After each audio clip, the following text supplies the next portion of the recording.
Canavan. Senator Rhiannon. Thank you, Acting Deputy President.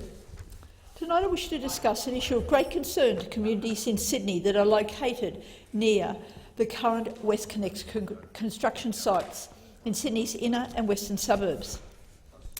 This $15.4 billion tollway, the largest infrastructure project this country has embarked on since the Snowy Mountains Hydro Scheme, is flawed in so many ways, from the fundamental and retrograde premise of building massive roads and tunnels to supposedly combat congestion, to the serious governance and assurance issues raised by the New South Wales Auditor-General's report in December last year, which called for, among other things, that the business case for stages 2 and 3 of the project to be formally and thoroughly revisited.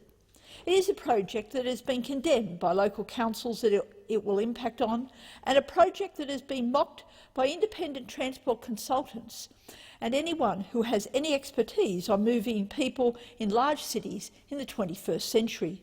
To date, no one has seen the business case for this project, while work continues at a pace apparently unhindered by such a formality.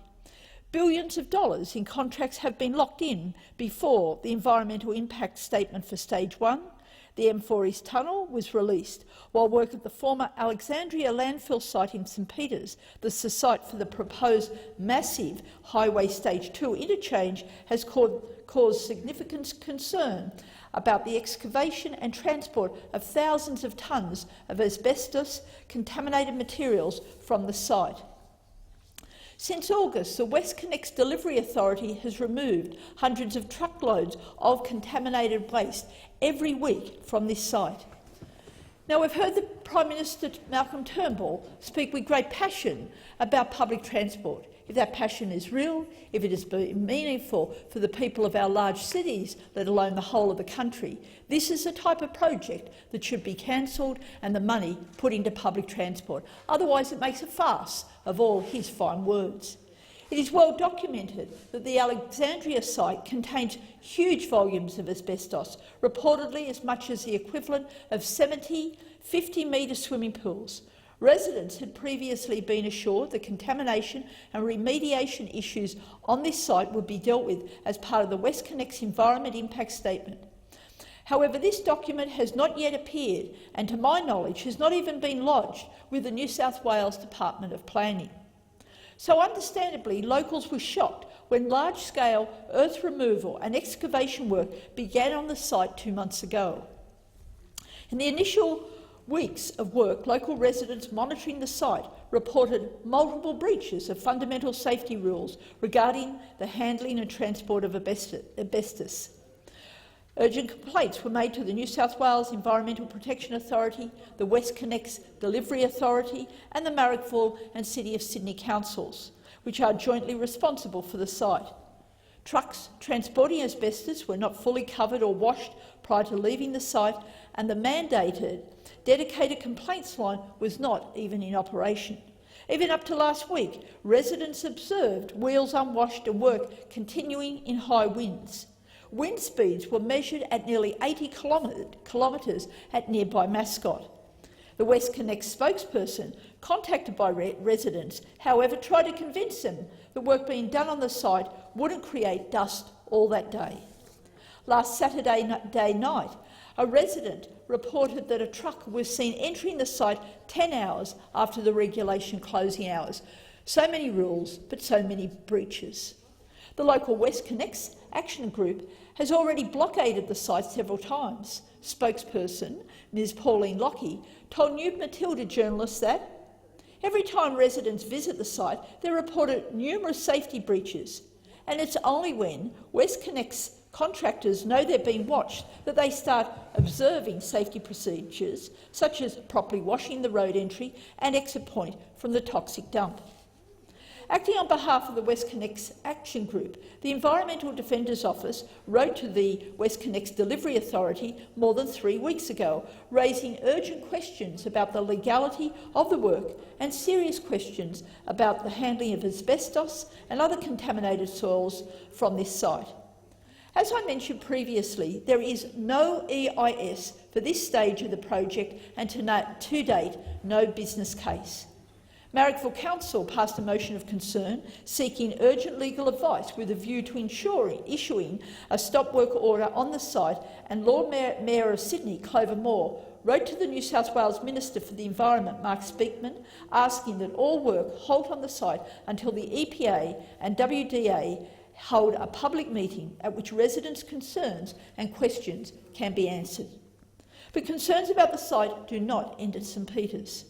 Thousands of trucks laden with asbestos waste have been driven out to the Trans-Pacific landfill at Erskine Park in far western Sydney and to Marsden Park near Blacktown. Although the Erskine Park landfill is licensed to accept asbestos, it states clearly on its website that it does not accept asbestos. In response to questions from New Matilda, Luke Selter, environmental specialist, Trans-Pacific Cleanaway, told New Matilda that the site accepts soils contaminated with low levels of controlled substances as per EPA guidelines. The resultant waste is classified as contaminated soil. The concerns obviously continue. There are considerably less safety precautions on the large open Erskine Park site than at St Peters, and that's saying a lot. The material is dumped near the top of a large hill. It's been reported that the waste material is neither covered nor water applied to it at the time of delivery. Truck wheels are not hosed before leaving the site. Asked whether Trans-Pacific covered the contaminated material at the time it was dumped on the site, Selector responded that material is covered as soon as practicable. Asked about whether sprinklers are used on the waste, he responded, Erskine Park uses a water cart for dust suppression. The water cart has the ability to also spray water from a hose. Selcher said the Trans-Pacific inspect all contaminated waste at the site of origin and that a National Association of Testing Authorities accredited report must be received with any contaminated soils. So far, these claims have not been substantiated with evidence of these reports or who, in fact, is providing them. The EPA apparently has visited the Alexandria landfill site on 6 occasions since December last year. That's less than once a month, while massive amounts of toxic waste materials are being dug up, carted from the inner west to the western suburbs through local streets, where it seems no one is adequately monitoring what is being dumped and dealing with it safely. The truck drivers are told not to leave their cabins in Alexandria, and workers in full safety gear with masks are now washing down the vehicles before they leave the site. But way out west, where no one can see, I doubt whether the workers or the local businesses or the residents nearby have adequate protection or information about this waste and what's blowing around off the tip of this hillside in strong winds.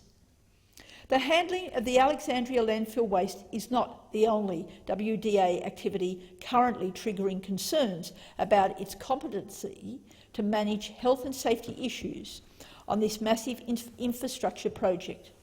Out in Granville, in Sydney's west, a large amount of asbestos has been unearthed where work has begun on the first stage of WestConnex. 2 lanes have been added to the existing M4 that will bring the huge tollway far closer to communities living alongside the route. Piles of asbestos have been fenced off, covered and labelled as toxic in a number of streets in Granville. They were left lying inside work compounds for weeks, very close to residential streets and homes just opposite. A spokesperson for the WestConnex Delivery Authority said that an M4 widening construction environmental management plan details the procedures followed for the removal of asbestos material, and that site inspections of stockpiles are carried out on a daily basis by construction personnel, and all asbestos stockpiles have been confirmed as covered. Residents have photographed, however, these piles of toxic waste and observed holes in the coverings at different locations. Now, this is deeply worrying, huge implications for the health and safety of locals and people visiting that area.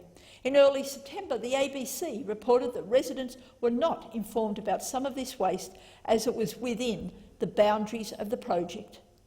The WestConnex Delivery Authority stated that discoveries of asbestos are not uncommon, with the environmental impact report for the M4 widening project stated that sampling revealed some asbestos present along this route. However, more asbestos seems to have been found than predicted. I'm told that there are reports of asbestos being found earlier this year in Adderley Street in Auburn, very close to where children walk to the nearby Auburn North Public School, which is next door to a childcare centre. These are deeply worrying reports. Additionally, the EPA is aware that stockpiles of asbestos from previous operations have been exposed along the F4 widening works, but are not presently taking any steps to safely remove this material from residential areas. There is a large amount of semi-covered asbestos waste along a canal next to the roadworks in Granville, and residents have been appealing to Parramatta Council and the New South Wales Government for years to have it safely removed.